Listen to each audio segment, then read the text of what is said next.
എന്താ വിട്ടതോ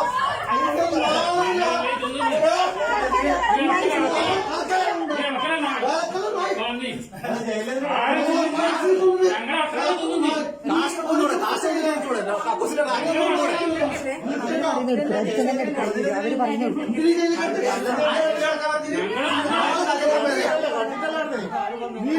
നിക്കൽ വേറെ പണിക്ക് പോയിക്കൂടാ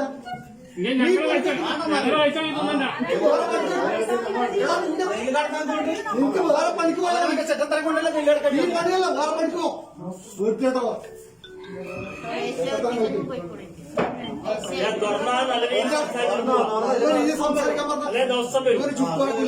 നല്ല രീതിയിൽ സംസാരിച്ച് പോകണമെങ്കിൽ നിങ്ങള് തുറന്നു കേട്ടാ. അല്ല തങ്ങള് റെഡി ആയിട്ടുണ്ടല്ലോ ഇരിക്കാൻ വേണ്ടിട്ട് നല്ല രീതിയിൽ സംസാരിച്ച് പോവാ. അല്ലെങ്കിൽ നിങ്ങൾ ഇത് കാലകാലം ഞങ്ങൾ വരും. അതാദ്യം മനസ്സിലാക്കുക. എത്ര ആള് പുറത്ത് സംസാരിച്ചു കമർ എപ്പം വിളിക്കുന്ന അടുത്തേക്ക് തയ്യാറാണ്.